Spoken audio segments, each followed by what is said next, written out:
We'll pick up the conversation where we're talking here about having to use non-model railroad supplies to achieve consistency in our scenery. We have to go beyond model railroad suppliers and products to do this. That's what Boomer has done, introducing the Golden and Liquitex and different art supply mediums to model railroading. Tile grout, you know, that's what I've been using for desert sand. I try to get it to stick, you know, and it stays pretty heavy if I rub it in, almost burnishing in like a weathering chalk, because when you wet it, it changes colors and stuff. And I think Ed Kapuscinski on the rail wire uses grout as ballast, I believe. Yeah, he does. Absolutely, he does. So I've used it. I don't use it as much anymore, but I still use it. You find out that there's all this stuff that isn't necessarily model railroad stuff that is extremely useful in putting our layouts together. But I switched to Arizona Rock and Mineral ballast, mixed with grout, mixed with sifted desert sand, because we have plenty around. Yep. And it gives you a much better effect. Yeah, you know, and I started getting into that like a couple of years ago on my two little, you can see on this page if you go back, the two little N scale layouts that I had. Doing that because I started seeing people do that and thought, yeah, you know what? I'm done with Woodland Scenics dirt. It's free in the yard, you know. Well, and one of the big problems with Woodland Scenics is it's not rock, so it creeps up on the web of your rail and just looks awful. It's chopped walnut shells, right? Yep, chopped walnut shells. Exactly. Who would have thought? And those guys are really cool. I remember this one guy, Miles was his name. I can't remember his full name. He was like the marketing director for them when I got reintroduced to model railroading, living in Dallas in 1992 with my son. And I used to write to them and talk to them about their products and how to use them and stuff. And for the time, it was right, you know. But then we started figuring out how to do wire trees and, static grass.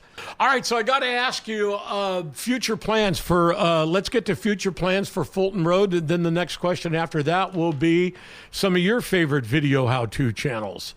So this month, what I'm trying to do, and confession I have yet to start, is I do want to give a little discussion about how the layout came to be. I'm going to talk a little bit about the HO layout that preceded it, but more importantly, I'm going to discuss how the track plan came into existence. Uh-huh. Some of the people that have commented on my videos have asked or have commented that there seems to be so much space. It's not crowded with track. So I'm going to discuss why that is. Yeah, and Ed was talking about that, and a lot of people talk about that negative space.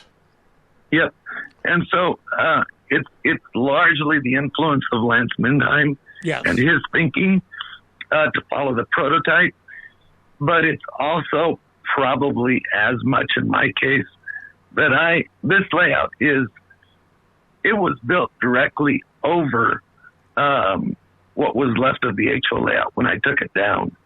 So I call that HO scale thinking applied to N scale. Is it in the garage? It is in the garage. And does it get hot? Does it get hot in there? Because I'm in a shed with air conditioning, but we just switched to solar, so I'm running the air. And my wife said you can only run it when it gets above 100. It's miserable because it gets too hot and it gets too cold. Install a mini split in there, but I haven't done it yet. I got you. That is the plan. I'm also going to talk a little bit about how I made the phone pole that I made on the short.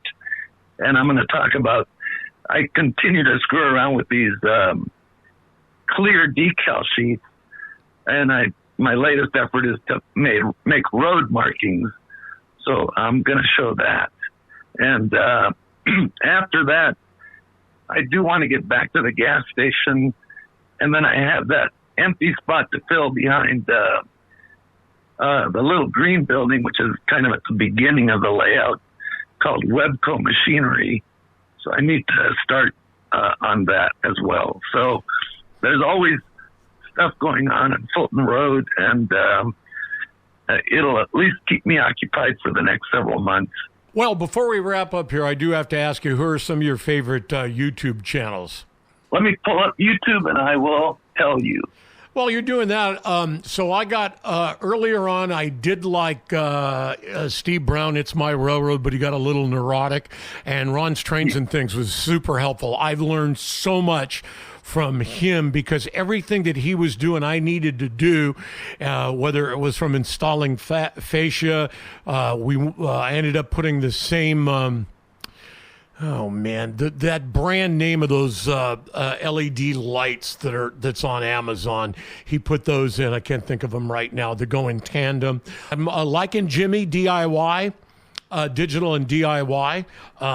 Yes. He's a sharpshooter, and he just talked about issues that we have in the hobby, and I like that. In fact, we're talking about that. That's in the crew lounge on Railwire. So here's. At the top of the list is Boomer. Of course, Boomer.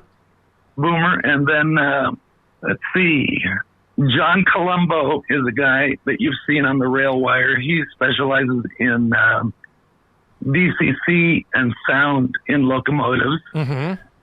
So he's got a bunch of videos. There's a guy doing HO who goes by the name of John 2618. Younger guy, models the Northeast, I believe. He's got it's not a small switching layout, but it is shelf style switching layout. Mm-hmm. There's another guy. Of course, Luke Towan is another, of course, guy. Yeah, he's awesome. He hasn't done much in a while, but he's probably too busy. Yep. And then Tom Klomoski. Yes, absolutely. Well, you talk about a layout. You talk about a layout in a small space that's absolutely phenomenal. That's it. It is amazing what he's done, and it's a great looking layout. There's the guy. Jason Jensen was a big influence on painting for me. Yes, it's a little weird, especially him and Kathy Malott. Is that how you say her name? When they start doing spaceships, I start losing interest. I do like TSG Multimedia because they cover N-scale reviews every now and then. DJ's Trains, and Ron's Trains and Things, of course. And then there's there's a Canadian guy that has the layout over the Rockies, and I can't think of his name. Are you talking about Alberta Southern? Yes, the Alberta Southern. It's insane, yes. Yeah, his name is Grant Eastman. That's an incredible layout. That's probably one of the best N-scale layouts I've ever seen. I mean, that rivals the Reed Brothers' old layout. Yep. So those are the primary ones that I follow. The other guy that I haven't mentioned, but he doesn't have a YouTube channel, is Tom Johnson. Oh, yes. He posts on MRH. That Cass County. He had a lot to do with my really trying different things in trying to represent vegetation. So I follow you because I always like to see what you're doing. I think your work doing the desert stuff is just great, especially because I grew up in an area very similar to Yuma, which seems to be reflected in Las Piedras. Well, close. Looks like I was closer to what you were representing than you nailing mine. This is between Palmdale, California and Mojave, California. It's that desert area. Well, thank you. There's some guys doing it well, too. There's a guy doing Afton Canyon. I think he's on N-scale details, too. I have seen that. That's a great layout. His coloring is fine. And then Corey at KRP models, Mormon Rocks and Cajon Pass. And then I've seen his as well. Pele, I think I say it's Pele because we're Facebook friends. I asked him if he'd ever seen the N-scale version of his Mojave.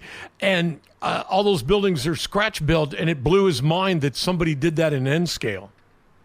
All right, Daniel, this has been awesome catching up with the Fulton Road, getting into your inspirations, your future plans, how you came up with the layout, your background in model railroading, and urge everybody to check it out.